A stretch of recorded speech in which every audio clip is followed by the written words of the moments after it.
It's been a month-long conversations on breast cancer. It's the month where we create a lot of awareness, and I am assessing what we've done. I think we've done a fantastic job. We spent a lot of time. Last week was an awesome time. We spent time with a survivor. We also spent time with a nurse on, how they care, for breast cancer patients. But Dr. Na Adoko Aite is going to wrap up all the sessions that we've had here on the AM show. She's a specialist radiation oncologist from the National Center for Radiotherapy and Nuclear Medicine. She's with the Kolebu Teaching Hospital. Good morning to you, Doc. Good morning again. Is it a fair assessment when I say we've done a fantastic job? We have.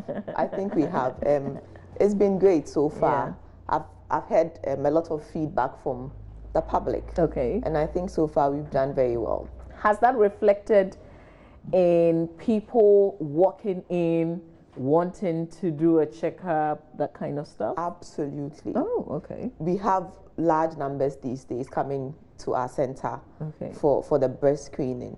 In fact, so much so that sometimes we need to refer them to our other partner hospitals so that they can be examined. They have been trooping in, and that's really good. Okay, so is there any reflection? I mean, is the disease still in the system, or these are just, most of the people who come is just, oh, it's nothing? Well, we found a few people with masses that have been suspicious. So I think so far maybe 2 or 3 have come back with a biopsy report that shows that they have a malignancy.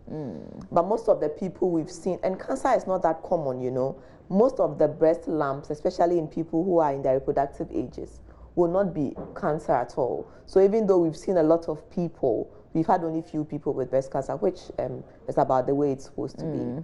So where do we go from here? All the conversations about, oh, how does it happen? How do you detect it? How do you do the examination? Where do you go when you find a lump or something that feels like it? From all those conversations, where do we go from here? I think that the message that we've been trying to send this whole month is really important. And it's that if we find your breast cancer early enough, then it's curable, and then you don't have to live with the disease. If we find your breast cancer early enough, then your treatment is simpler and the side effects are fewer. So basically, that's the information that we want people to abide by, and to understand that having a diagnosis of breast cancer is not a death sentence. We want everybody who's been diagnosed with breast cancer to understand that there's life after breast cancer. You heard from Auntie Lillian. She has her grandkids. She's met other grandkids since she was diagnosed with breast cancer. So the outlook is really good if we find you early. We encourage everybody who has any feeling that they have something abnormal with their breast to just walk to a hospital and have somebody examine them. How helpful is it listening to somebody who's survived it, who's gone through it? Oh, I can't even begin to explain to you what it does. You remember in the beginning we were talking about how, I think I spoke with Roland at the time, yes. We spoke about how people have all these myths about breast cancer.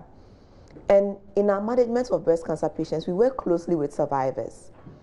And it's not surprising that when you're diagnosed with breast cancer, people feel like their whole world is crumbling down. But when they see people who've also been diagnosed, who've had their treatment, who are alive and living their normal lives, it gives them a 180-degree turnabout in their thoughts of the disease.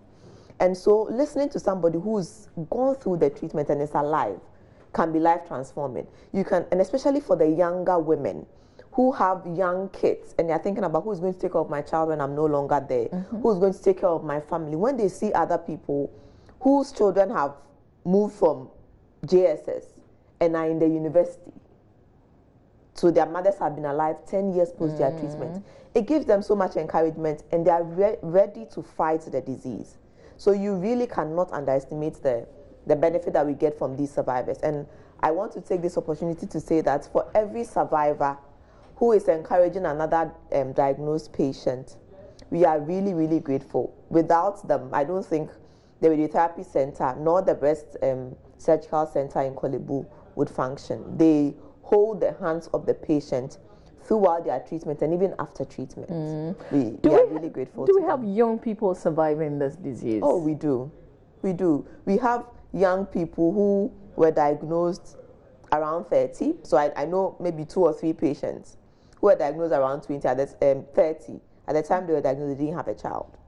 Well, they have 2 kids now. Wow. Exactly. So the important thing is when you find the disease. Yeah. And that's what we want to drum home. If you come and the disease is advanced, you've gone to the priest. I don't know why we've concluded that cancer is a spiritual illness. Even if it's a spiritual illness, there's a physical aspect to it. So we might as well deal with that. People would go to all kinds of places, the church, the herbalist, and they are our greatest competitors, trust me. If a doctor says you should have a particular kind of therapy, the pastor has to approve before it's done. So we really have a lot of challenges with these people. So in the end, I think that both herbalists and our spiritual people should join us and help us so that we treat the physical aspect. They can, by all means, treat the spiritual aspects. We don't have the skill for that. But I feel like they should allow the patients to come and see us so that we treat the physical part while they deal with the spiritual part of the disease. And we've also been drumming on the fact that people should report early, because that's the whole sense of it. Yes. People should report early detection. Then you can. We've talked about the costs. Has anything happened this year with all the education, with all the?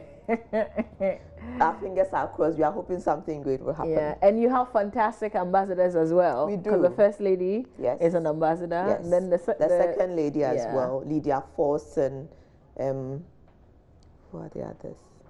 But I'm just, for me, I'm looking at the first lady and Samira Baumia. Yes. Because that's a big deal. Is there anything that we're hoping they'll bring to this whole conversation, even after this month? I think it's a sense of urgency and seriousness that we need to give this disease and cancer in general. You see, the way we live our lives is changing. As a group of people, we are living longer. As a group of people, we've become more inactive. As a group of people, we are taking a lot of alcohol and we are smoking. So all of these things will predispose us or make us likely to develop diseases that are chronic, and cancer is one of them.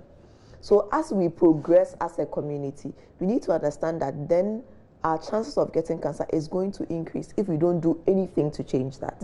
And I feel like having the first lady and the second lady with us will give some form of credence to the campaign that we are having. People will understand that it's a big deal, it's a national issue, and we need to deal with it as quickly as we can. Do we stop talking about it after tomorrow? Oh, no way.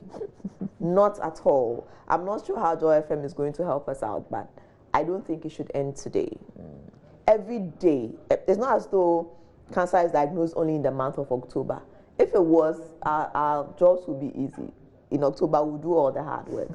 But throughout the year, people are diagnosed with the disease. So even when we finished drumming it into people's heads that breast cancer is a disease and you need to be aware of it, I think that throughout the year, if you have a chance, ask a woman if she's examined her breasts. Yeah. It's important. Ask them if they've had a feel of their breast.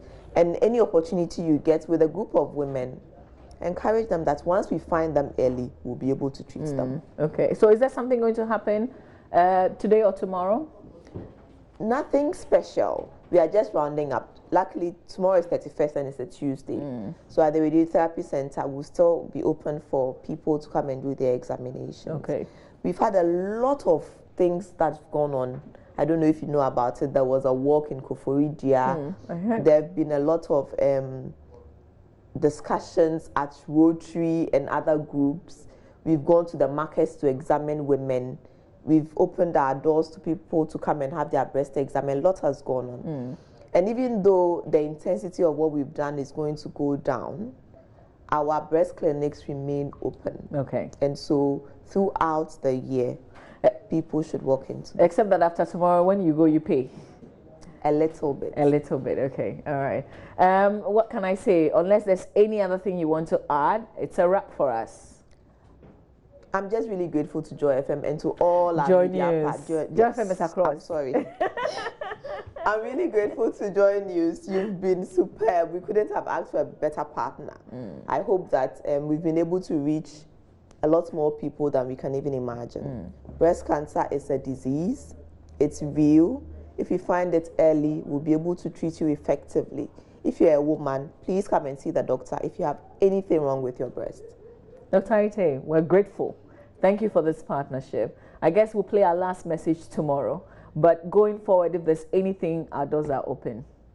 Thank you very much. Thank you too.